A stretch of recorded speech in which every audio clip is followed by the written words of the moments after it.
Hello and welcome to our first episode of For You Too live magazine show.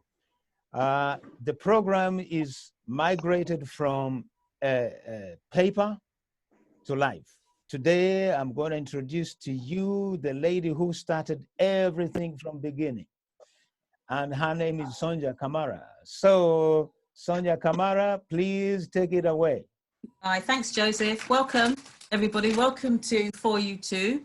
We're actually saying we are your community and enterprise newsmag, and we're now on a different platform due to COVID-19. The magazine itself is all about community. It's a quarterly magazine, and we only focus on individuals. Can you hear me? Individuals and things taking place in Haringey. So, what are we about? We have community profiles, we go green, and we look at sustainability. Business, it's really important we see what businesses are happening. And we have an interesting section called the Listening Corner. And that space is where people talk about things. We share emotions, we share feelings. What we also do, we give support with solutions. We have Word Up Creatives. We talk to people about what are they doing in the creative field. We've got a young lady who's going to be talking to us about her illustration and how art has helped her with her mental well-being. So what I want to do, first of all, I want to just give people a snapshot about Haringey. We live in a fantastic borough. We're surrounded by the great palace of Alexandra Palace, which was home to the BBC. Wonderful Castle Museum. You know, we've got a museum that's been there literally since the 16th century. And we've got the Bernie Grants Arts Centre offering arts and culture to everybody. The borough itself, people talk about diversity. But what is diversity? Diversity is culture. We are blessed with lots of culture in Haringey. In fact, doing some of my research, I found an interesting statistic, which really, this is from Haringey's own Haringey at a Glance 2019, and it actually says there's over 180 languages spoken by individuals in Haringey. So that's 180 different ways that you can say hello to somebody, goodbye to somebody, I love you to somebody. And if you think about that, that is extremely powerful. But the other thing I noticed from the same report, which I thought was an interesting statistic as well, that Haringey has over 120 cultural venues where you can have cultural activities. So that means we have the Irish, the Scottish, the Welsh, we have the African Caribbean Centre, we have all sorts of Cypriot Centre, Turkish Centre, you know, the list goes on. But what it tells us, there's a space for everybody to be your authentic self. And for the first show, we have got a whole list of individuals who are going to share their story. And I want to start with our community profile section. And we're going to be talking to Alison Davey, community cook-up, operated in Northumberland Park. And she's going to tell us how the organisation has literally continued to serve their users with food from a takeaway basis.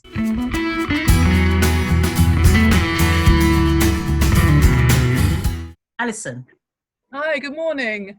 Morning, Alison. Yeah, hiya. Welcome to beautiful, sunny, never mind Alexandra Palace. What about beautiful, sunny, leafy Northumberland Park? Look at it out there. Fantastic, isn't it? So today, we're going to have about 100 people come and take away food and grocery bags to help them with to get through the crisis, really. We all know that people have been in this part of Haringey, in the east of the borough. People have struggled with austerity and just keeping things together. The COVID crisis made things a bit harder. We've been going for 4 years, bringing people together, and we've had to really turn on its head what we do, because we pride ourselves on bringing people together from all backgrounds. Everybody's welcome, the door's open, and we want people to grow and come together. We've had to say to people, no, don't come, you can't come here anymore, but we will keep in touch with you by phone, and you can come and get your takeaways, but we won't be able to socialise, and we're taking social distancing and preventing the transmission of the virus really, really seriously. I'm sorry I'm talking a lot, but I want to introduce. Oh, that's okay. That's brilliant. I know you're going to introduce us to somebody else, but I just wanted you to give us a little bit of a background. We know that Community Hookup was set up in 2017. We also know that your organisation really works with individuals who are homeless and living in temporary accommodation.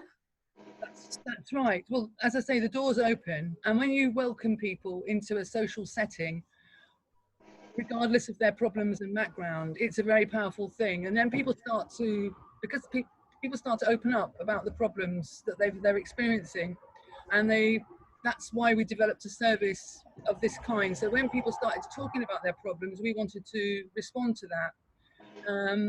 So yeah, we got a grant from the council to provide a homelessness prevention service. So like during the COVID crisis, for example, we've been supporting people to get into hotels through the council.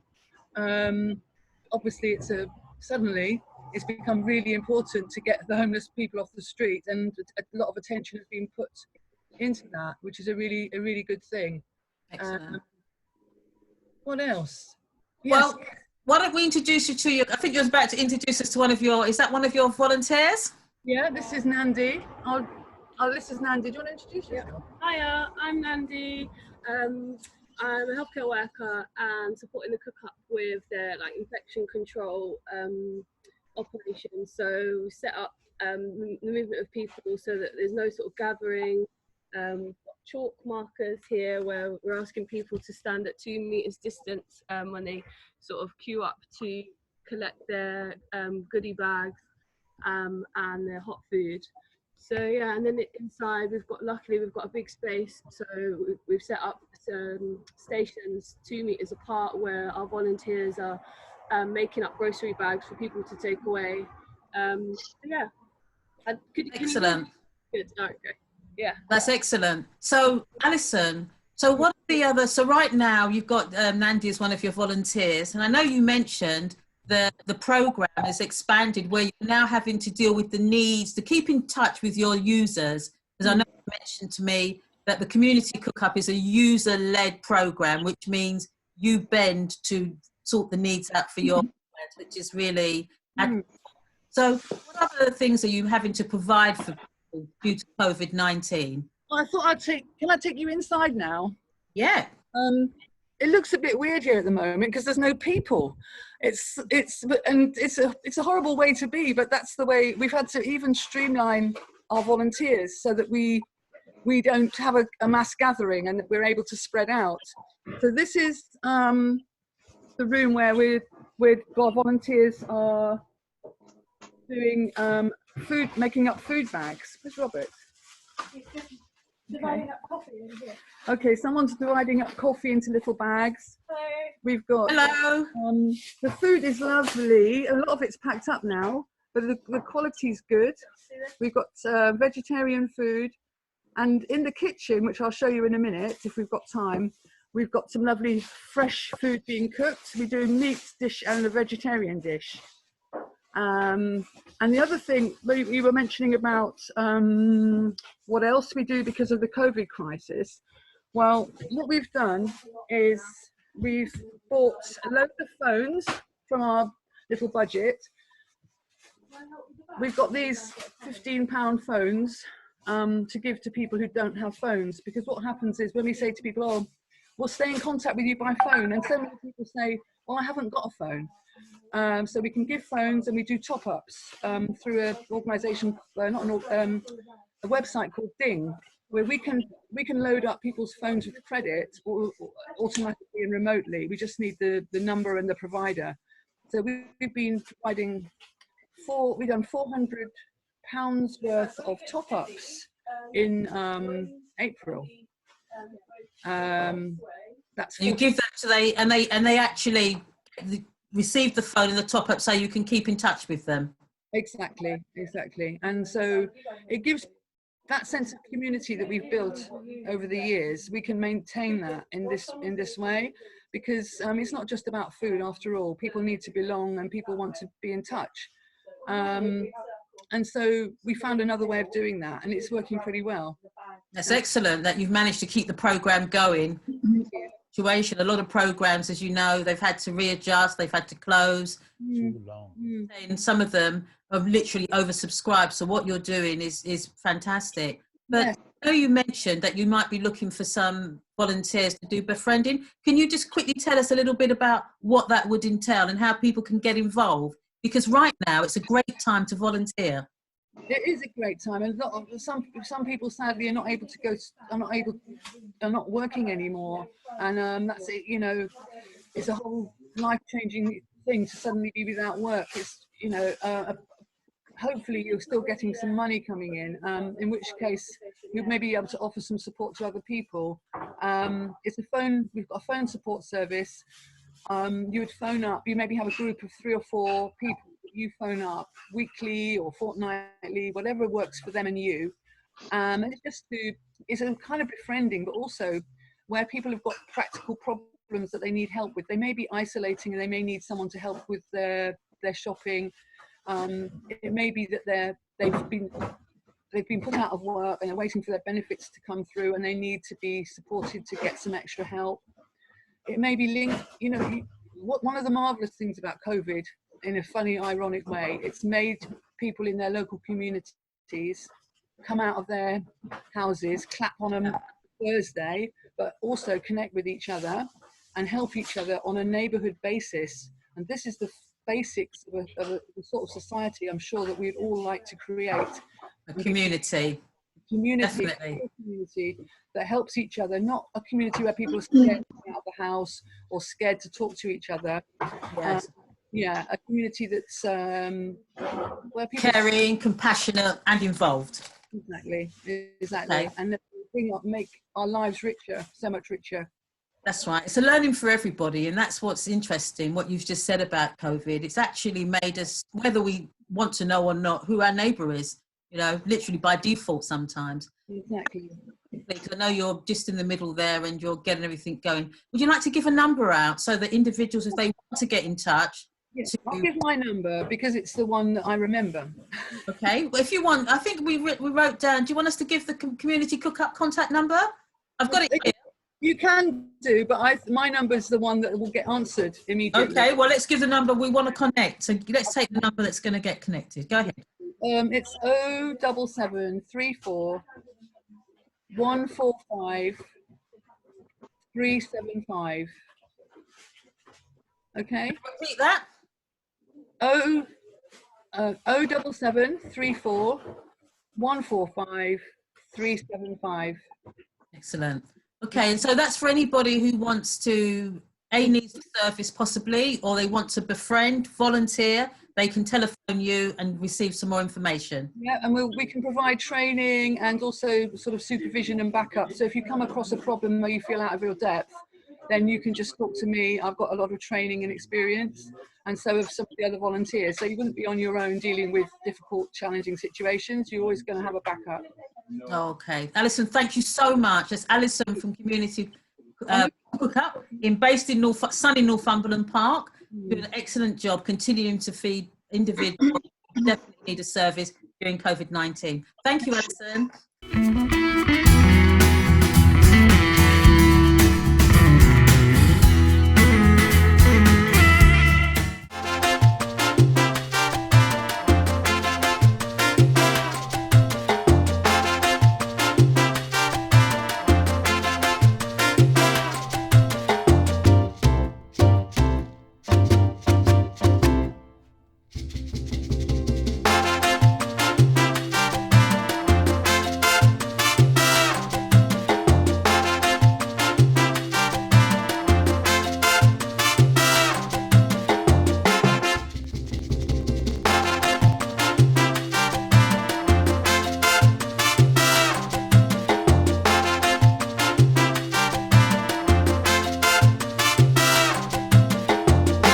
We want to actually go over to our Go Green section now and have a word with Kat Kenyon and Pamela Harlin, who are going to be telling us all about Living Street and in the back garden. Oh, where are we, Kat and Pamela? Hello, Kat. How are you? Hello. I'm well. How are you? Excellent. I'm very well indeed. Thank you so much for joining For You Two today to tell us all about what Living Street is and what you're doing. And it's very timely because right now, COVID-19 has given us a chance to get some clean air. Individuals are actually out and about more, using their bicycles, and actually really realizing what it was like when you didn't have all this pollution, especially living in an urban area like we do, based in the middle of Haringey. So I wanted you to tell us a little bit about, first of all, what Living Streets is about. Secondly, what are you going to bring us up to speed today with what's taking place? Sure. Thanks, Sonia, and thanks very much for inviting us to participate. So Haringey Living Street, we're a membership group. We've got about 200 members now in Haringey of people who are interested in looking at how we can create healthier, greener, more livable spaces in Haringey. So we look at things like how we can reduce air pollution, how we can make walking and cycling safer, and also how we can create more spaces for communities to interact on our streets. So a generation ago, we used to see kids playing out on our streets in a way that we don't anymore. So how can we bring back the life to our streets? And I think, like many groups, when COVID kicked off, we put campaigning on hold and kind of took stock and trying to understand what the impact would be. But over the coming weeks, it became really clear to us that a lot of the issues that we look at in terms of living streets and active travel, actually there were some burning issues linked to what was happening with our response to COVID-19 and particularly social distancing. So I think the first thing that a lot of our members noticed was we were getting lots of announcements telling us to make sure that we socially distanced in parks, for example. So you must stay 2 meters apart. But then when we were on our pavements were so narrow that actually it was impossible to socially distance when we were going out to make essential journeys. So we have things like car parking on pavements or very squeezed pavement space. So a lot of our members reached out to Haringey Council and said actually it would be really, really helpful, particularly outside shops, for example, to widen our pavements and say actually how can we create safe spaces for people to interact. So that is something that Haringey Council have now done. So outside a lot of particularly kind of busy street fronts, they're looking at expanding street space. And they're actually looking for, if people have suggestions of places where it's very difficult to walk safely on pavements, to give our suggestions on where we can improve those areas. Okay. And the other kind of very burning issue that we have at the moment, and I think it's one that hasn't really kind of reached a lot of public consciousness yet, but we're hearing estimates from, particularly from kind of the Mayor's office, that on public transport, we're looking at public transport reducing its capacity to potentially 1/5 of what it currently is. What does that look like? 1/5 of what it, so how many journeys is that? That's 8 million journeys a day. 8 million journeys a day? Yeah. So it's enormous. And so what different local authorities are trying to do is to work out, well, what happens to those journeys? So I think that there will be certainly still an emphasis during the social distancing phase to say if you don't have essential journey, if they're not essential, try to avoid making journeys. But the reason this is really critical for Haringey is actually the majority of households in Haringey don't own cars, don't have access to cars. And so when we look at how people will travel around, if they don't have access to a car and they're now potentially there's very limited service on public transport, or they're nervous about taking public transport because of social distancing, what options are we offering to people? And what we've seen kind of globally is there's been a mass movement in cities across the world with authorities deciding that one of the key responses can be enabling more walking and cycling for those who are able. And we're very conscious that there are groups of people who absolutely aren't able to walk and cycle. But the idea is for those who can't walk and cycle, that they have space on public transport. And anybody who would like to walk and cycle, that we're enabling them to do so. And the issue that we have in Haringey at the moment is a lot of our spaces aren't very cycle friendly. So we teach our kids to cycle in school, and they might cycle when they're in primary school, but when they get to secondary school, we don't really like secondary school kids riding on pavements. We see it as antisocial. But the reality is a lot of parents don't feel safe about their kids cycling on Haringey roads. They've, the idea of putting an 8-year-old child in the path of fast moving is just dangerous. Yeah. So what we're seeing is emergency measures to put in protected cycle lanes, for example. And how long would it take to put a protective circle lane in, roughly? They can go in. We are seeing cities doing this within days. So you take out kind of non-essential parking, and you can put in barriers very, very quickly. We've seen that for the expansion of pavement space. So it's very possible to do. But what we need is suggestions from Haringey residents. So thinking about where do you want to travel to safely? And where are you struggling to socially distance from pavement space? And then just finally, I'm conscious of time, but I just wanted to flag this issue on air pollution. So we, as you mentioned, we've seen significant drops in air pollution during the lockdown. And it is significant, isn't it? It really is significant with the levels of emissions. Yeah. And there was a YouGov poll with the public that said over 50% of the public have noticed that difference in air quality.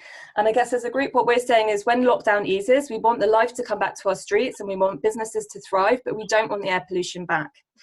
Every year in the UK, it's estimated that there are 40,000 early deaths attributed to air pollution. That's an enormous number, 40,000 deaths.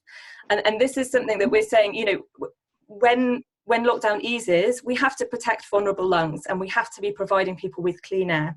And ways to do that is, you know, when I mentioned that reduction of capacity on public transport, if even a fraction of that results in more people driving, it will result in complete gridlock of our roads and streets and an increase in air pollution. And so that's really what we, as a community in Haringey, we need to look at how we stop that happening. And I think it's going to be a massive issue for us to crack, particularly in like air pollution, but also the climate emergency. So that's really going to be, you're talking about post-COVID now, how we start to move forward. But what I wanted to ask you, Kat, what can we do as individuals? You know, what contribution can we all make? Small contribution that is going to make a difference to all of us where it comes to environmental matters. Okay, I would say the biggest thing you can do is really reach out to your local councillors and let them know that you care about this, that you care about clean air, that we care about clean air for our kids, for people who have respiratory health conditions. And also genuinely think, if there's something that's stopping you from cycling or walking at the moment, think about what it is and what would enable you to do that, and give those suggestions to the council. We need to let them know that people care about this, and that priority, you know, we have to consider how people are going to move around our streets once this lockdown drops, and really also to consider all those people who don't have access to cars. Are we making sure that they have access and feel just as important as others? That's right, they have to be included. Okay then, thank you. That's Kat Kenyon, Living Streets.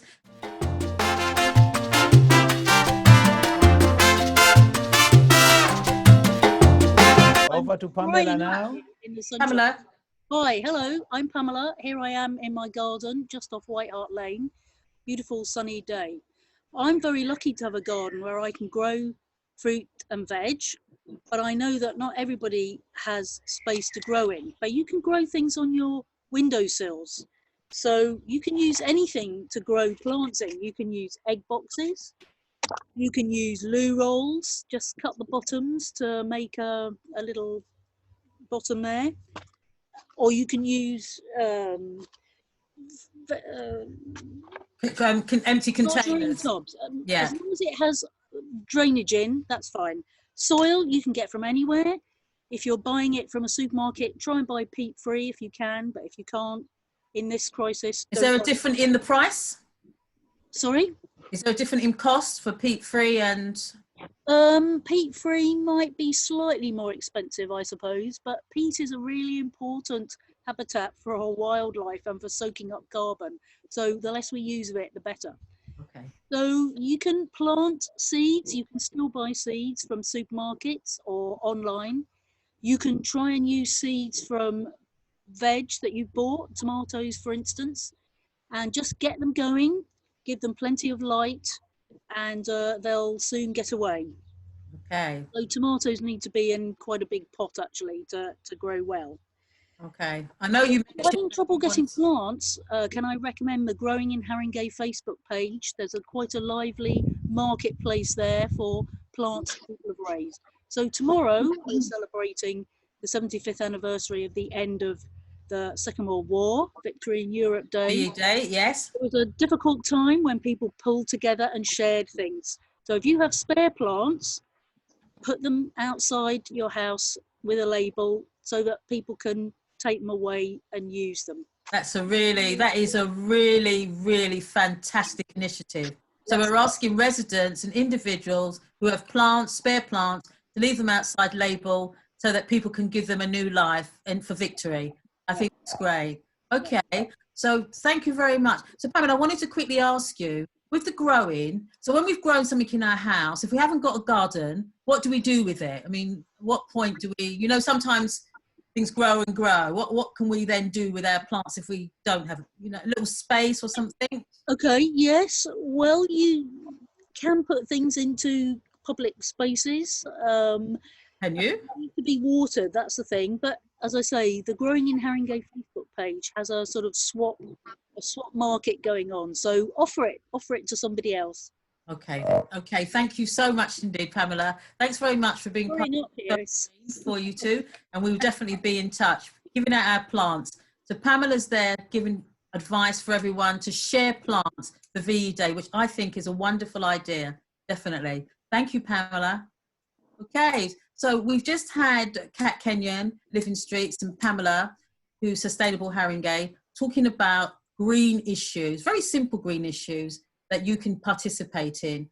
And on the back of that, I wanted to just quickly go over to my own business, where we're going to talk to Everard Brown, Synergy, who's a registered trainer and safety compliance services, and Lou Dillon, who runs Twisted Kombucha microbrewery located in Haringey. She's a new business, and she's going to be telling us all about why she started her business, why her business is very new. So all the offers of reductions in taxes, support don't apply to her because she's a new business, an entrepreneur, and how, besides COVID-19, she's moving her business forward.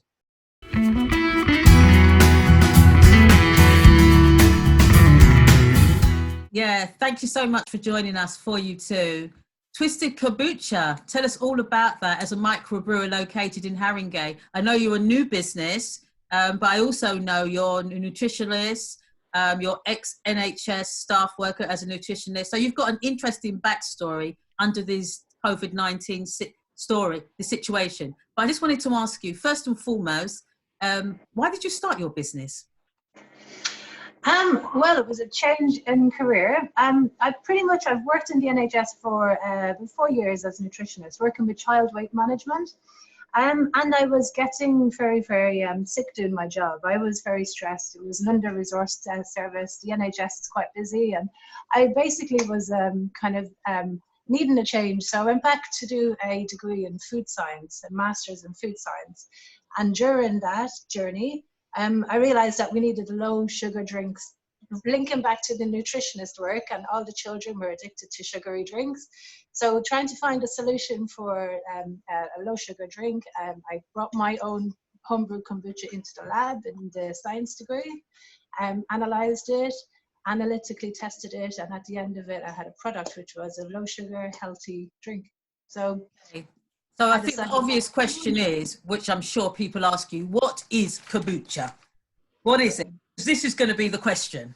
The question is, what is kombucha? Yeah, it's a fermented tea. So it's a mixture of sugar and tea. And I know sugar is a bad word these days, but actually sugar feeds the fermentation, it feeds the bacteria, and then they produce like a whole host of nutrients and enzymes and organic acids.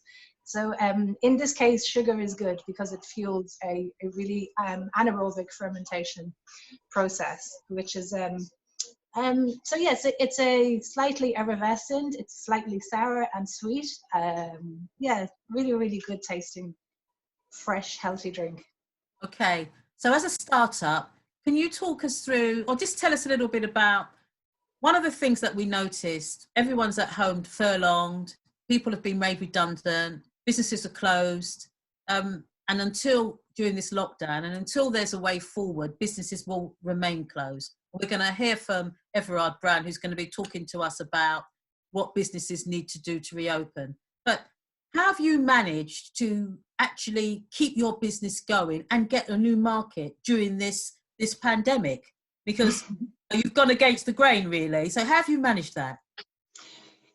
It's pretty easy for me to work. I work in a brewery all by myself. It's a solo job. I'm a one-woman band. So you're a micro brewery. Yeah. I can stay isolated all day working in my brewery. But what my main revenue stream was before was farmers markets. And that's obviously stopped up now. So this has really given me the time to get out there to health stores, approaching all the health stores in the local community, and try and get them to take me on as their try and get them to be my stockists. So it's really given me the chance and the opportunity to be out there and changing the streams of revenue. So that's the opportunity that COVID-19 has presented for you. But because you started your business 6 months ago, roughly 6 months? Yeah, just towards the end of November, sort of, yeah. Okay, so 6 months, that means you wouldn't really be entitled to all of the incentives that the government, central government or main government are offering for businesses. So how are you managing to sustain yourself? Because, you know, you've got individuals that are furlonged where salaries have been cut. So what's the thing that's going to keep you going? Oh, the thing that's going to keep me going is, well, you know, we're gonna hopefully get back to normal within a month or two with the farmers markets. And the thing that keeps me going is just the motivation to be, independent within this, and using this as an incentive to push my business forward. The thing that keeps me going is the people that want to improve their health and well-being, and they're going to choose to drink healthier kind of options, healthier drinks. So their choices, the people's choices of wanting to stay healthy is going to help me keep going. It's like being able to provide healthier options for those consumers. Yeah, that's excellent. So as a startup, we've got Everard Brown, Everard Synergy Business. And Everard, I wanted to talk to you about safety compliance. I mean, how important is it going to be for businesses moving forward?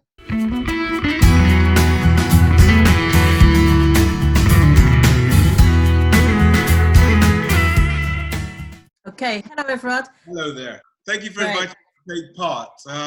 It's a very interesting, challenging time ahead for businesses. And I think the way forward is going to be dependent on a number of factors. Firstly, what are the government conditions for opening your business and maintaining your business? So the government influences is going to be a factor. Also, what the insurance conditions are, because you may have to get different insurance or change your insurance, or your premium may have to be changed, and so on and so forth. And second and thirdly, the type of business will have a major impact on how you go about conducting your business in these times, which falls into things like safety compliance and risk assessments and policy changes, and your market may change, and so on and so forth. So there's a number of factors you have to consider in terms of the way forward in the future. So Everard, based on what Lou was just sharing with us, she's a micro brewer set up in Haringey. She's a one-man solo, moving up the top to #1 there. But what she's just explained, she's obviously observing all of the rules and regulations regarding social distancing and everything else at the moment. But post-COVID, moving forward, as a food business, what do you see as the biggest challenge facing small businesses from an operational compliance perspective overall? Well, I think the main challenge is to persuade your customers that you're compliant with safety and the risk associated with even though when we're past COVID and we're able to operate, there's still going to be a lot of concerns in the marketplace regarding the safety of your product, the safety of your food. There's issues about viruses and so on and so forth. I think it's trying to reassure your customers that you've complied with all the requirements in terms of engaging in business with your good selves. Okay, so Lou, I just wanted to know, do you want to ask Everard a quick question about the business moving forward post-COVID? I mean, you're still operating on a bigger scale. Is there anything you'd like to ask him? We can take advantage of his technical knowledge here. That's perfect. So one of the most interesting things about kombucha is that it produces a probiotic aspect, so it's got microbiological content. So it's got bacteria and it's got yeast in there.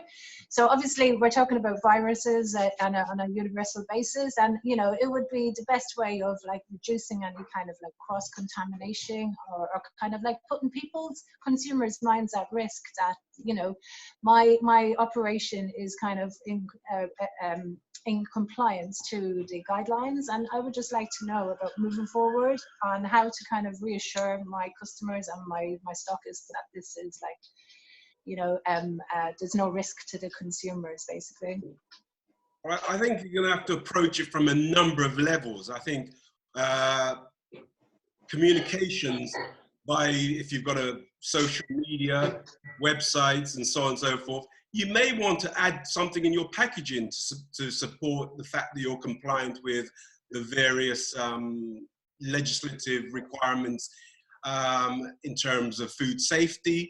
You may also want to just actually find other kite marks and quality guidelines which will actually support your product and the safety of your product. So there are lots of things you can do, but for me the most important thing would be to do a risk assessment. It's got to be suitable, sufficient, it has to be of the right level, and you've got to take into consideration all of your operations, not just the brewery side of it, but the distribution, the transportation, the consumption, and everything else. So I think it's quite a big challenge you have ahead of you. But one of the other challenges, I guess, it's hard to get people with the expertise in safety and compliance because there's just so much. Too many safety. Yeah, there's a lot there. Enough safety compliance people. So okay, one of the challenges. Okay then, Everard. So, okay then, Lou. So does that kind of answer your question? I mean, it's clear that it's going to be a long road ahead, but I think the most important thing is that we do have to find ways to continue growing our businesses, because it's essential, especially when we know that people are going to be faced with long-term unemployment and everything else like that. But yes, okay then. So thank you so much, Lou and Everard, for joining in for the My Own Business section. That's been a pleasure. That's been a pleasure for me as well. Thank you so much. We're going to look at, we're going to look out for your product, and everyone definitely.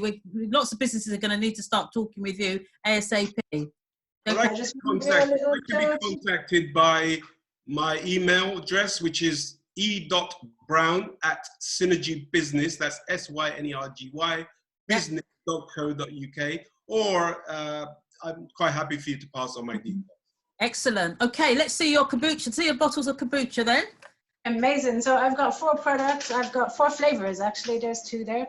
I'm looking for local cafes. I know when the cafes open back up again, it's something to consider to become a stockist of healthy probiotic drinks for your customers. Your customers will love you. Okay, thank you so much. Thanks, Lou. Thanks, Everard.